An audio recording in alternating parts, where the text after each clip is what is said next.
Assalamualaikum, salam sejahtera, Om Swastiastu, Namo Buddhaya, salam kebajikan. Awalnya adalah kearifan, wisdom, dan kearifan tersimpan dalam puisi. Ini adalah serial kuliah singkat, kultum, kuliah 7 menit. Kita menggali kearifan dari kutipan puisi. Kali ini kita menggali puisi dari seorang penyair istimewa, seorang sufi wanita bernama Aisyah Al-Ba'uniyah. Ia lahir di Damaskus, Suriah, sekitar 500-600 tahun yang lalu. Ia lahir di tahun 1456 hingga 1517. 1456 hingga 1517, ini 600 tahun lalu. Kita kutip puisinya dari buku Life in Praise of Love. Ini bunyinya, jangan pernah abaikan keajaiban. Sandarkan harapanmu pada Tuhan, pada yang serba kuasa. Apa yang bisa kita gali dari kearifan ini? Satu renungan yang mengajak kita jangan pernah mengabaikan keajaiban dalam hidup. Jangan pernah mengabaikan mission impossible dalam hidup.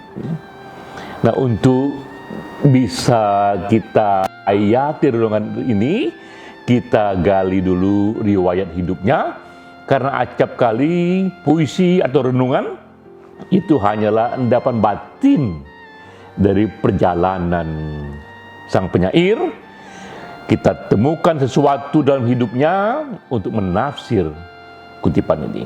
Aisyah ini adalah fenomena yang sangat jarang. 3 kali saya katakan sangat jarang, karena ia adalah seorang wanita yang menonjol di abad 15, abad 16, itu abad yang penuh dengan dominasi laki-laki, itu abad patriarkal. Tapi ia seorang wanita bisa menonjol di era itu. Di era itu belum kita kenal emansipasi wanita yang kita kenal sekarang. Emansipasi wanita itu fenomena abad 19, 20, 21, itu fenomena 600 tahun kemudian setelah wafatnya Aisyah. Lalu apakah gerangan yang membuat seorang wanita di era itu bisa sangat menonjol, bahkan dihormati sebagai seorang guru sufi? 3 hal yang membuat Aisyah menonjol. Pertama, memang ia beruntung, ia datang dari keluarga scholar, keluarga terpandang di Damaskus. Ayahnya seorang kadi, seorang hakim di pengadilan agama. Itu status posisi yang sangat dihormati di saat itu. Pun ayahnya seorang yang berpikiran terbuka. Sejak awal ia memang mendidik Aisyah untuk menjadi seorang wanita yang unggul. Jadi pertama memang keluarga menopangnya. Kedua, memang kapasitas pribadi Aisyah yang luar biasa, yang berbeda. Ia hafal Quran di usia 8 tahun. Dan ia mempesona lingkungannya. Ia membaca banyak sekali dan ia cepat sekali mengetahui segala sesuatu. Ia menonjol bahkan sejak remaja, bahkan di kalangan keluarga yang juga didominasi oleh kultur laki-laki itu. Ia sudah menunjukkan bakatnya sejak awal. Ketiga yang membuat ia menonjol adalah Aisyah pun senang menulis. Ini juga hal yang menjadi inspirasi bagi kita di sini bahwa siapapun yang menulis, yang meninggalkan riwayatnya dalam tulisan, itu lebih mudah ditemukan, lebih mudah untuk diangkat oleh generasi selanjutnya. Sangat mungkin di era itu atau sebelumnya ada juga banyak wanita yang menonjol, tapi karena ia tidak menulis, tak ada dokumen untuk mengkisahkannya. 3 kombinasi ini membuat Aisyah menonjol. Keluarga yang terpandang, kualitas pribadi yang istimewa, dan ia sendiri memang juga sekolah tinggi sekali hingga ke Kairo. Jadi Aisyah pun dikenal sebagai seorang yang memiliki kapasitas ulama. Ia bahkan beberapa kali pun dianggap syah untuk mengeluarkan fatwa-fatwa agama. Selevel itu dia. Tapi juga ia sangat rajin menulis, banyak buku-buku yang ditinggalkannya. Tapi sungguh pun demikian, Aisyah mengalami sendiri.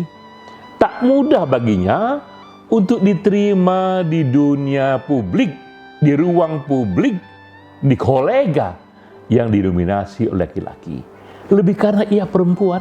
Ia alami sendiri bahwa dengan ia berjuang, keajaiban pun datang. Ia rasakan keajaiban itu ketika ia melihat ia tak hanya diterima, tapi ia dihormati. Pengalaman inilah yang membuat ia melahirkan renungan itu, bahwa jangan pernah kau abaikan keajaiban dalam hidup. Sandarkan harapanmu pada Tuhan, pada yang serba kuasa. Di samping kita ingin adanya keajaiban, jangan pernah padam itu harapan itu.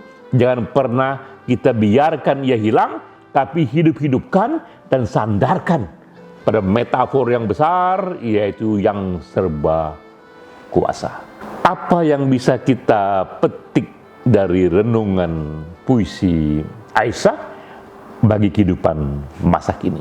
Kita dapatkan gambaran bahwa jangan pernah kita tiada bermimpi dalam hidup. Jangan pernah kita takut bermimpi jika kita melihat adanya ketidakadilan. Yang terkenal di dunia modern itu kita tahu Martin Luther King ketika ia katakan I have a dream. Itu di tahun 50-an, 60-an, 70-an di Amerika Serikat. Itu Martin Luther King mengatakan I have a dream. Saya punya mimpi akan datang masa saat itu kulit hitam dan kulit putih duduk sama tinggi dan sama rendah dalam meja makan kemanusiaan. Saya punya mimpi suatu ketika mereka tak lagi dinilai dengan warna kulitnya, tapi dinilai dari karakternya, dari perilakunya. Itu dikatakan oleh Martin Luther King sejak tahun 50-an dan 60-an di Amerika Serikat. Itu era ketika diskriminasi atas kulit hitam tidak saja sedang tinggi-tingginya, tapi dianggap sah, dianggap layak saat itu. Kita tahu dari sejarah di era itu, ada restoran kulit putih saja yang mulai di sana, kulit hitam tak boleh masuk. Ini restoran hanya untuk kulit putih. Ada sekolah yang juga hanya untuk kulit putih. Kulit hitam tak boleh masuk. Bahkan bis-bis kota yang mengangkut warga negara, dan kita tahu kulit hitam juga warga negara, tapi untuk bis kota itu kulit hitam hanya boleh duduk di belakang yang sudah dipisahkan tempat duduknya. Jika di belakang penuh, ia harus berdiri. Dan jika datang kulit putih, maka kursi pun harus diberikan kepada kulit putih. Itu dianggap sah kala itu, karena pandangan di masa itu mengatakan kulit hitam ini adalah homo sapiens dari kualitas yang lebih rendah. Karena itu sah mereka didiskriminasikan. Mereka bukanlah datang dari homo sapiens kulit putih yang sangat tinggi. Di era itu Martin Luther King merasa ketidakadilan, dan ia katakan I have a dream. dan ia tidak pernah ragu akan datang keajaiban. Apa yang kata Aisyah, jangan kau ragukan adanya keajaiban, itu juga digembakan oleh Martin Luther King. Ia tak ragu dengan keajaiban itu. Tahun 68 ditembak mati Martin Luther King. Tapi siapa yang menyangka 49 tahun kemudian, di tahun 2017, seorang kulit hitam yang pastilah dia cucu dari cucu para budak di masa lalu itu, Barack Obama menjadi presiden. Jadi kita lihat 49 tahun setelah mimpi Martin Luther King itu, ketika ia ditembak mati, seorang kulit hitam terpilih menjadi presiden di negara paling besar di Amerika Serikat. Padahal di era itu dan sampai sekarang, jumlah kulit hitam di Amerika hanya 10% saja. Jadi mustahil seorang kulit hitam menjadi presiden jika ia tidak dipilih oleh banyak sekali kulit putih. Kita lihat berubahnya peradaban. Kita lihat ajaibnya peradaban. Kita saksikan mereka yang kulit putih, yang dulu mendiskriminasi kulit hitam, tiba-tiba kulit putih itu sendiri ikut memilih seorang kulit hitam menjadi presiden mereka. Inilah satu bentuk keajaiban yang kita saksikan di dunia modern. Itu pula renungan yang kita dapat dari Aisyah Al-Bauniyah. Ia yang menyatakan itu 600 tahun lalu, menginspirasi hingga kini. Kita mendalami ini, kita ingin menemukan permata dari ini, dan di masa kini kita pun membuka pikiran bahwa kapanpun kita melihat ketidakadilan, kapanpun kita rasakan ketidaknyamanan sosial, jangan pernah hilang kekuatan kita untuk bermimpi bahwa ketidakadilan ini perlu kita lawan, dan kita bisa menang karena keajaiban hadir. Jangan pernah abaikan keajaiban. Itulah renungan terdalam yang punya efek kuat sekali bagi kita pun di masa kini. Sampai jumpa.